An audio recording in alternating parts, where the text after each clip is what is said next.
Warning, this episode contains adult language, mature situations, music-loving fangirls, stressed-out college students, awesomeness, festival culture, the latest manga news, and some great packing ideas. Remember to like, share, and subscribe. Listener and viewer discretion is advised. Spiraken Manga Review, episode 519. Hello and welcome to another episode of the Spiraken Manga Review. I'm your host, Zen, saying konnichiwa, aloha, bonjour, and what's up? Hope you're doing well out there in Internet Land. Hope you're excited for another fun-filled episode of this awesome podcast you can find at www.spiraken.com. We're also on Facebook, Twitter, Instagram, Spotify, YouTube, and various other social media sites. Just type in SPRAKN, and I guarantee you find us one way or the other. And if you enjoy what you hear and you're watching on YouTube, remember to hit that bell for notifications and subscribe to us on all our different sites. And with that in mind, let's actually get to the manga review of the week. Because if you remember from that last episode, I spun that one, that only, the Wheel of Manga. And it dictated on to be that reviewing a very unique manga. A manga, well, let's get to it. That was written by a very unique individual. We're talking about Kanato Oka. And it was published by Kanato Oka, meaning it was released over here by Yen Press. Its original run was 2018 to 2019. It was released in Comic IT magazine. There are 5 volumes in total. The series is complete. It is a seinen series, shonen series, that is known simply as a comedy shonen slice of life series that's original name was Days on Fez, or as we know it over here, it is the manga known as Days on Fez. Fez being short for festival. And this is a pretty intriguing manga that tells the story of a young girl by the name of Kanata Sora. And Kanata is a girl who is just living life. She's a high school student and she isn't doing much until one day when her best friend, Otoho Yamana, decides to say, hey, do you want to hang out? There's a really cool festival this weekend that I want to go to. Do you want to come with me? It's a music festival out in nowhere. It's called Meteor Rock Tokyo 2018. Do you want to come? And Kanata's like, nah, I don't really want to do that. That's not my scene at all. She's not really into music or whatnot until Otoha says, well, you know your favorite band is there. Whoa, what?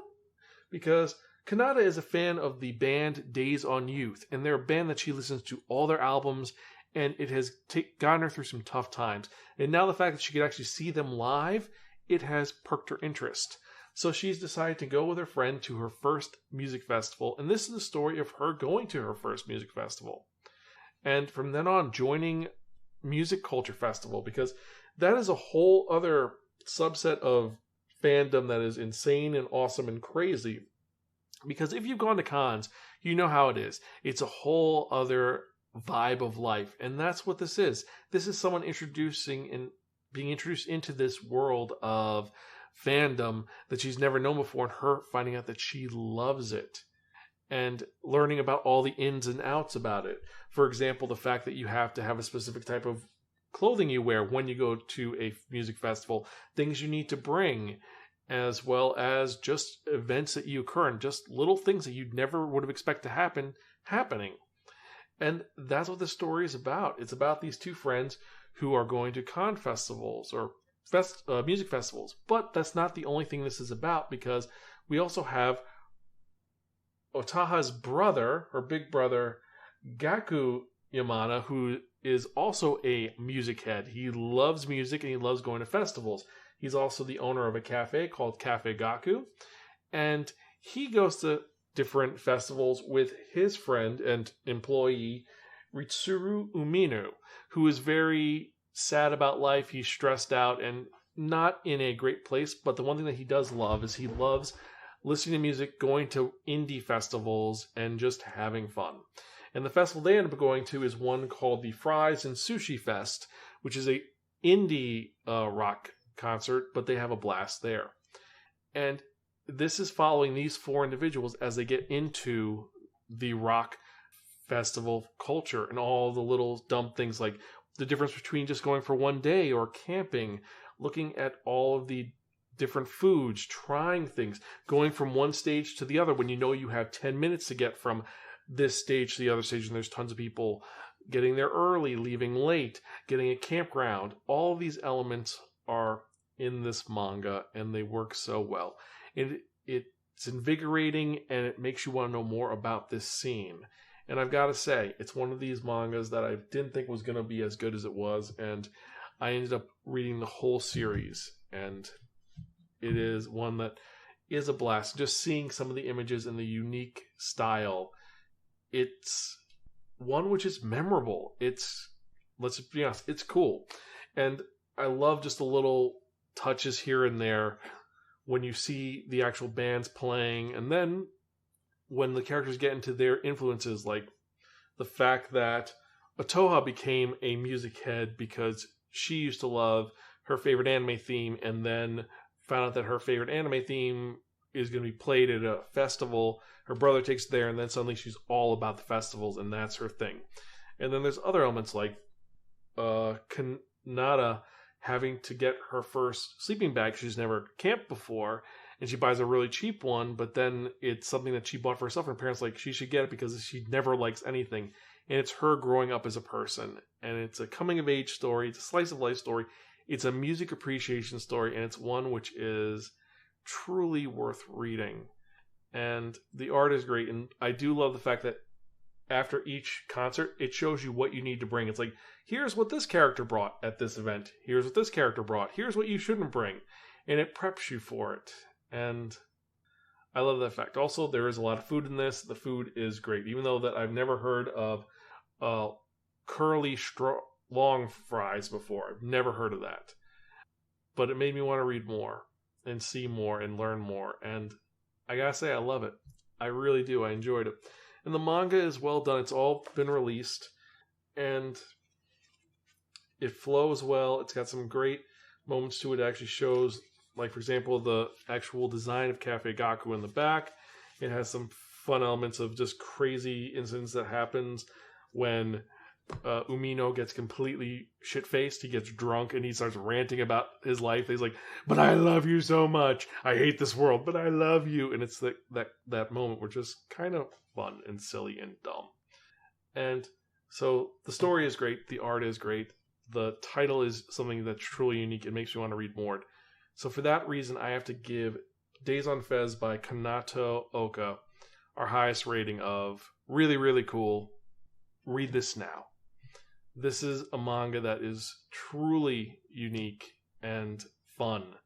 And if you ever have gone to a con, or if you've ever gone to somewhere really cool, music festival, concert, whatever, you will appreciate this.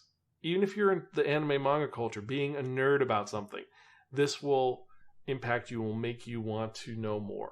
I guarantee it. I highly recommend this, and it is one of probably my favorite mangas I've read in a while. I was going to give some of the mangas I picked up away at Otakon, which is coming up soon. But you know what? This one I'm keeping because I do like this one. So, with that in mind, let's actually get to the manga releases of the week, because we've got a lot of manga releases this week. So let's get to it, shall we?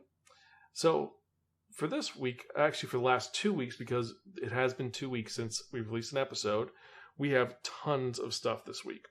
Now, starting off with, for this week, which was the 7th of June, well, that was last week, we have Attack on Titan Omnibus number 11, that is volumes 31 to 32. We have Ayashiman, volume 2. Chilling in Another World with Level 2 Super Cheat Powers, volume 6.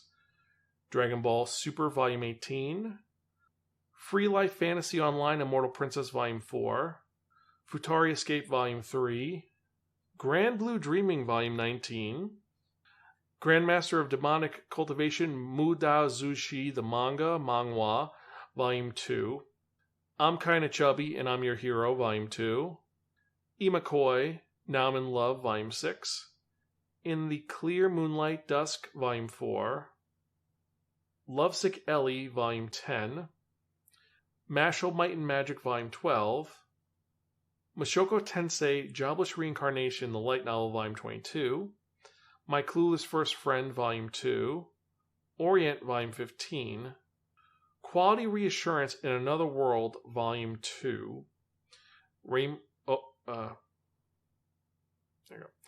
Rainbow Days, volume 4.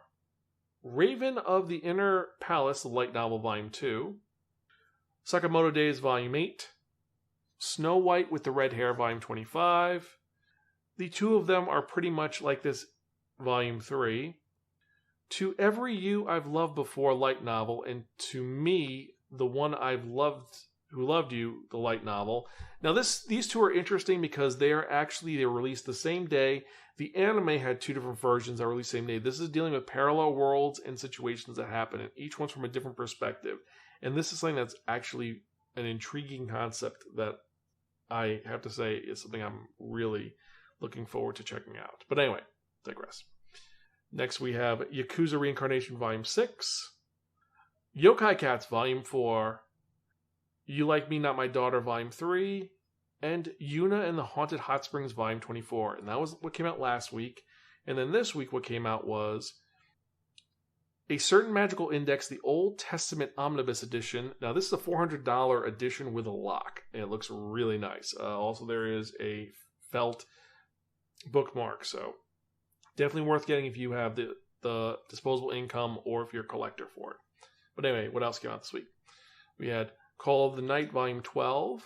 Even Though We're Adults Volume 6. Failure Frame, I Became the Strongest and Annihilated Everyone with Low-Level Spells, the light novel Volume 7. His Majesty the Demon King's Housekeeper Volume 4. How Heavy Are the Dumbbells You Lift Volume 12. Kageki Shoujo Volume 9. Komi Can't Communicate Volume 25. I believe this is the one where she finally asks him out. My Isekai Life Volume 7. Last Gender Volume 3. Then Prophecy, the Omnibus Edition. Now, for those of you who don't remember, I reviewed this all the way back in 2009 when it was released by Vertical. This is an insane manga about a bunch of guys who prophesize real events that happen, and it gets really crazy. It is one of the weirdest mangas I've ever owned, and one which I was surprised got a re-release, but this one, if you haven't checked it out, it is worth checking out. Anyway, I digress. Next. Qualia the Purple, the Complete Manga Collection. This is a one-shot omnibus. Rent a Girlfriend, Volume 19. Saving 8,000 or 80,000 gold in Another World for My Retirement, Volume 1. The Eccentric Doctor of the Moon Kingdom, Volume 2. Seven Deadly Sins, Omnibus 10, which is Volumes 28 to 30. The Summer You Were There, Volume 3. The Tunnel to Summer, The Exit of Goodbyes, Ultramarine, Volume 4. Vivi Prototype, the light novel, Volume 4. Welcome to Demon School, Iramakun, Volume 2.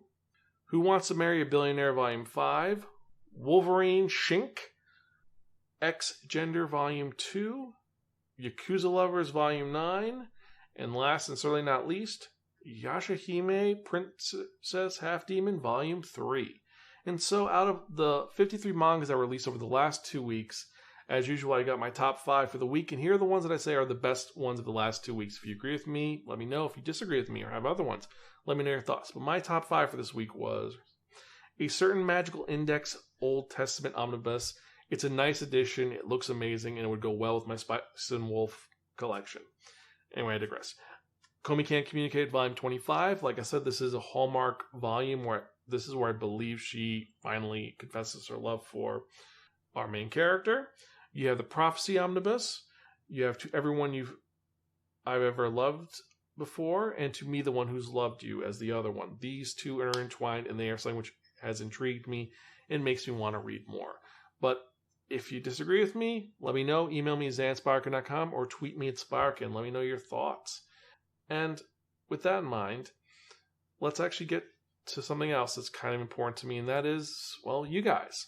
I'd like to thank each and every one of you who sent me an email or comment or subscribed. To all my Patreon members, all my subscribers, thank you. Every comment and message I get, every email I get, gives me more motivation to keep doing this podcast. I love doing this. I'm going to keep doing this till I'm an old man who has to read manga with thick glasses. And I love doing it, and thank you so much. I appreciate each and every one of you. And if you'd like to support us some more, remember, check out our Patreon at patreon.com/Spiraken. Help us create more fun content for you to enjoy. We've got 4 tiers with tons of promotional gifts and rewards for you. Or, better yet, if you want to also help us out, you can do a better thing and subscribe to us at either www.spiraken.com, or you can subscribe to us on Twitter, Facebook, Instagram, Spotify, YouTube. Anywhere, just look for Spiraken and subscribe. And support us, send us out. And if you see me in a con, say hi. If you check out my Instagram and you see I'm at somewhere, hey, just give me a shout out. But I think that's it for this episode. Nothing else is really going on. I'm prepping for some events. I think I only have one panel at Otakon. We're going to see what happens. But anyway. So with that in mind, let's get to that part you've all been waiting for. And what are we talking about? We're talking about that one, that only, the Wheel of Manga! Yes, friends, the Wheel of Manga, except no substitute. Now, what is the Wheel of Manga? The Wheel of Manga is a Wheel of Fortune with 10 slots on it. And what I've done is I've assigned a manga title to each of the 10 slots. So what we're going to do is we're going to spin the Wheel of Manga. Whatever number it lands on, the manga that's in that spot is what I'm going to review in the next episode of the Spiraken Manga Review, episode 510. And can you believe it? 510 episodes. It has been a while, but it's going to be awesome, and I'm excited to see what we're going to review in the next episode. So let's spin it, shall we?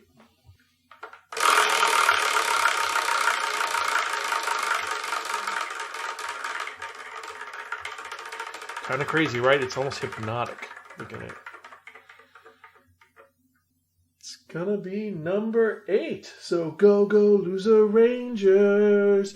Do, do, do, do, do. What's that about? Well, we're gonna have to wait and find out. So that's what we're gonna review in episode 520. So can't wait to check that out. So remember to like, share, subscribe. And as usual, I'm your host, Zan. I'm Gonzville. Catch you guys next time and keep reading manga. I'll see you later.